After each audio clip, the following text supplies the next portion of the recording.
نحمده ونصلي على رسوله الكريم أما بعد فأعوذ بالله من الشيطان الرجيم بسم الله الرحمن الرحيم هو الذي أرسل رسوله بالهدى ودين الحق ليظهره على الدين كله وكفى بالله شهيدا صدق الله العظيم قال النبي صلى الله عليه وسلم العلماء ورثة الأنبياء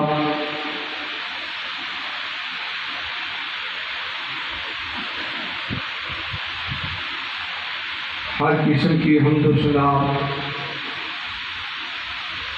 اللہ وحدہ لا شریک کی ذات بابرکت کے لیے انگنت لامحدود بے حد و حساب درود السلام آخر زمان پیغمبر جناب محمد رسول اللہ صلی اللہ علیہ وآلہ وسلم۔ آج کی یہ محفل کتنی عظیم محفل ہے اور آپ اس عظیم مقصد کے لیے یہاں پہ تشریف لائے ہیں۔ وہ مقصد بڑا اعلیٰ مقصد ہے۔ جس طرح آپ بیٹھے ہیں تھوڑا سا اپنے گریباں میں جھانک کر یہ اندازہ فرما لیں کہ جس طرح آپ بڑے سست اور بلکہ بظاہر بڑے کمزور لگ رہے ہیں، اگر 1974 میں ہمارا حال یہ ہوتا تو جس عظیم فتح مبین کو منانے کے لیے آپ یہاں پہ جمع ہے، کیا وہ ہمیں دن نصیب ہوتا؟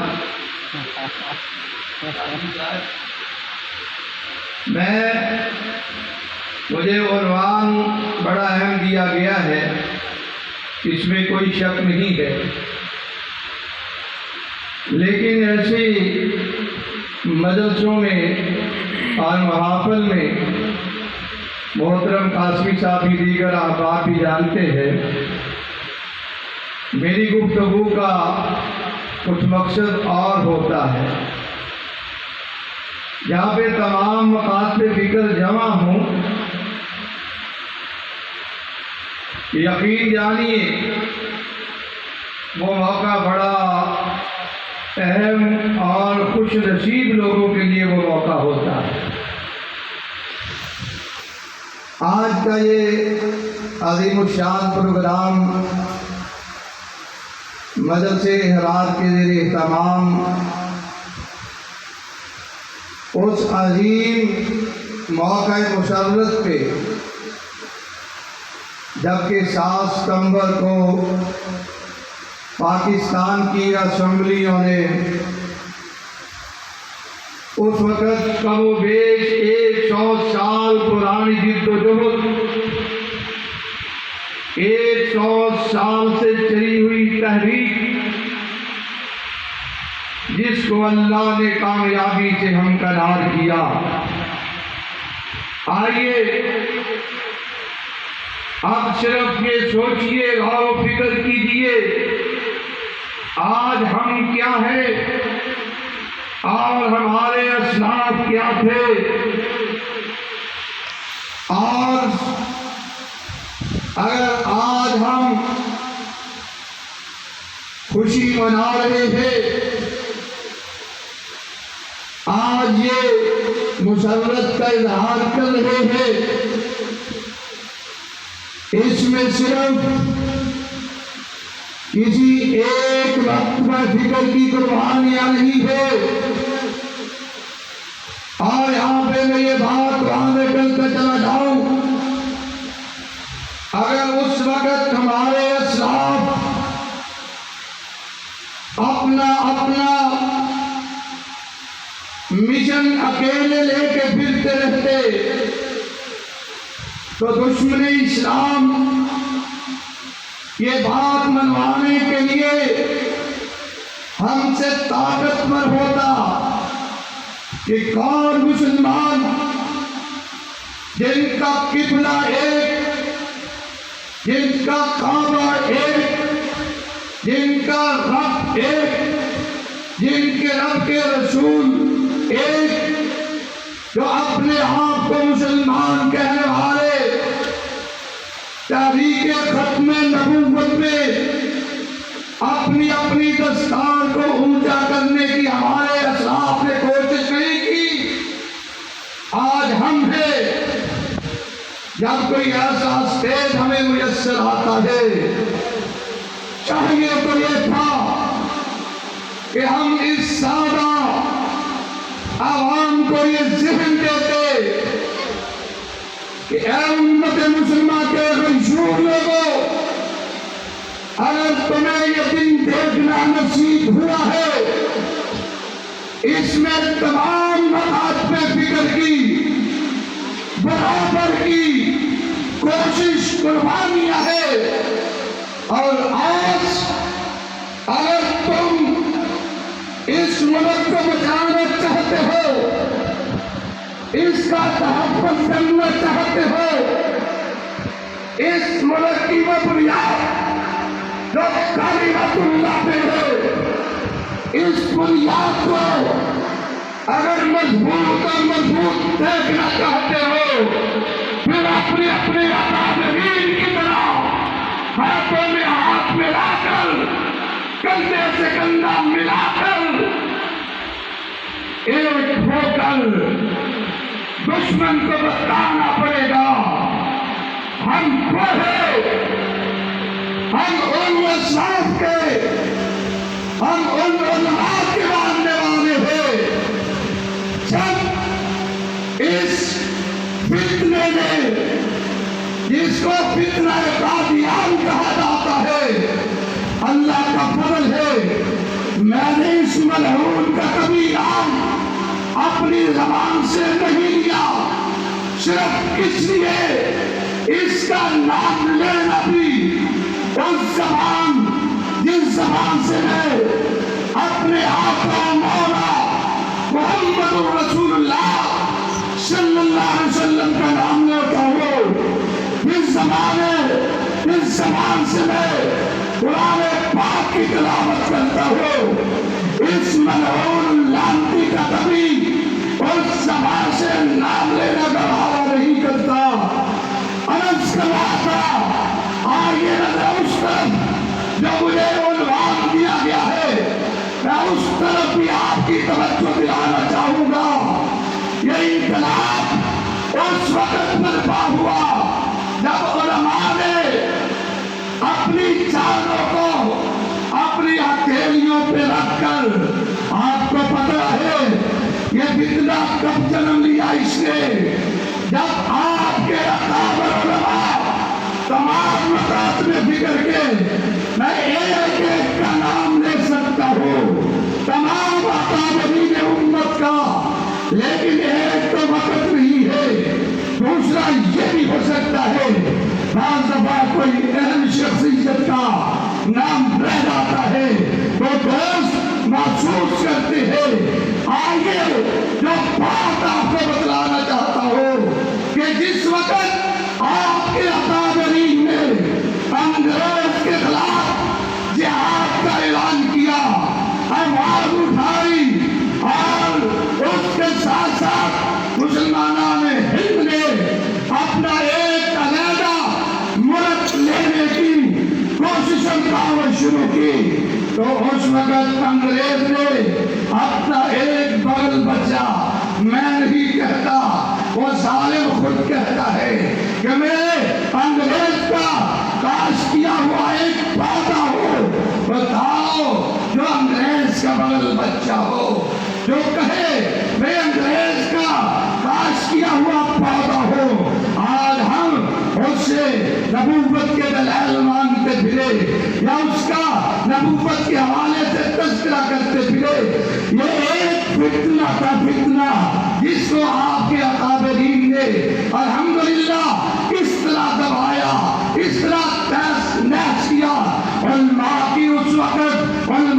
قربانیاں ہیں. کیا آپ کو علماء سعادتپور کی قربانیاں یاد نہیں ہے؟ پٹنہ کے علماء کی قربانیاں یاد نہیں ہے؟ تمام اکابر علماء نے اس وقت انگریز کی جیلیں کاٹی، لیکن انگریز کو پتا تھا کہ اسلام کا غلبہ ہو کر رہنا ہے. وہ قرآن کریم کو پڑھتے ہیں اور اس کے ایک ایک لفظ کو سمجھ کے پڑھتے ہیں. انہیں پتا تھا کہ ایک وقت آئے گا، انشاءاللہ ضرور آئے گا، ضرور آئے گا کہ اللہ نے جس نبی کو بھیجا ہے، آخر زمان پیغمبر کو بھیجا ہے اور ہدایت کے ساتھ بھیجا ہے اور دین دے کر بھیجا ہے، اور لوگوں انہیں اس بات کا علم ہے کہ وہ دین جو محمد رسول اللہ صلی اللہ علیہ وسلم لے کر آئے، ایک دن آئے گا وہ دین غالب ہو کر رہے گا. اور وہ اس وقت سے اس راستے کو روکنے کی کوشش کرے ہیں کہ کاش کہیں ایسا دن نہ آ جائے کہ دین غالب آ جائے. ہم مسلمان ہیں کہ دین کے غلبے کے لیے ہمارے پاس وقت نہیں ہے، ہم دین کے لیے ٹائم نہیں نکالتے، ہمارے پاس دنیا داری میں اس قدر مصروف ہے. لیکن آپ کے علماء نے، آپ کے اسلاف نے، آپ کے اکابرین نے دن رات طے کیے، اور اس فتنے کو جب انگریز نے اس کو پالا پوسا بڑا کیا، انہیں پتا تھا کہ یہ مسلمان اس وقت دن میں رکھنا ڈالا جا سکتا ہے جب نعوذ باللہ ثم نعوذ باللہ، کیونکہ پیچھے تحریک آپ کو پتا ہے اسامہ قذاف کی تحریک ہے، اور بھی بہت سارے نبوت کے دعوے دار آئے، لیکن الحمدللہ اس طرح وہ فتنے کچلے گئے. پھر اسی طرح انگریز نے سوچا کہ کیوں نہ ہو انہی میں سے کسی آدمی کو تیار کیا جائے جو نبوت کا دعویٰ کرے. پھر آدمی بھی ایسا تلاش کیا جس کو اپنے آپ کا ہی پتہ نہیں تھا. کبھی کہتا ہے میں مسیح موعود ہوں، عیسیٰ علیہ السلام جنہوں نے لوٹ کر آنا تھا، کبھی کہتا میں وہ ہوں، کبھی کہتا میں امام مہدی ہوں جب اس کے دلائل نہیں تھے. پھر کہتا ہے نعوذ باللہ ثم نعوذ باللہ میں محمد ہوں، پھر کبھی کہتا ہے نعوذ باللہ میں احمد ہوں. لیکن آئیے اپنے کسی ایک قول پہ کھڑا نہیں ہو سکا. اور اس میں اصل کردار کن کا تھا؟ آپ کے اکابر علماء کا کردار تھا کہ الحمدللہ انہوں نے امت مسلمہ میں یہ جوش پیدا کیا، یہ جذبہ پیدا کیا کہ لوگوں آخر زمان پیغمبر کی نبوت، آخر زمان پیغمبر کی نبوت کے بعد کوئی نبوت نہیں ہے. میرے نبی اب کے آخری نبی ہے. قرآن پاک کی آیات پڑھ کے، حدیث پڑھ کے، پھر آپ سب کے وقات پہ فکر کے اکابرین علماء نے اس کے خلاف کفر کے فتوے، بڑی بڑی کتابیں تصریف کی، بڑے بڑے خط تصریف کیے، بڑی بڑے جناب لٹریچر تصریف ہوا. پھر ایک ایک جگہ پہ علماء نے جا کے اس کے کذب کو، اس کے فتنے کو لوگوں کے سامنے اجاگر کیا. لیکن اصل میں کیا تھا؟ وہ اپنے کام پہ لگے رہے، آپ کے ساتھ اپنی محنت پہ لگے رہے. پھر میں کیوں نہ ساتھ یہ تذکرہ کرتا چلا جاؤں. آج اس ملک میں آپ اس قدر آزادی سے ساری باتیں کر رہے ہیں، آج اپنے آزادی سے نمازیں پڑھ رہے ہیں، خطبات جمعہ بدارت سے مساجد کا سسٹم ہے. اصل میں انگریز ہی تو چاہتا تھا کہ ان کو علیحدہ ریاست نہ ملے، ان کو علیحدہ ملک نہ ملے، اسی لیے یہ فتنہ کھڑا کیا. لیکن اللہ کا شکر ہے کہ ہمارے اکابرین نے اس فتنے کی بھی سرکوبی کی، لوگوں کو بتایا کہ یہ فتنہ کفر پہ مبنی فتنہ ہے، اس کو ختم کر کے رہیں گے اور اپنا ملک بھی لے کے رہیں گے. اللہ نے یہ عظیم پیارا ملک پاکستان، یہ بھی علماء کی محنتوں سے، کوششوں سے یہ آپ کو اللہ نے نصیب کیا ہے. اور کل 6 ستمبر تھا، اس ملک کے یوم دفاع تھا. آج الحمدللہ اس ملک میں جو انہوں نے لفڑا ڈالنے کی کوشش کی تھی، آج کا دن الحمدللہ اسی اعتبار سے یہ ایک اہم دن ہے کہ 7 ستمبر کو آپ کے اکابرین، ہم میں کچھ نام لیتا چلا جاؤں کیونکہ یہ آخری موقع پہ، بلکہ میں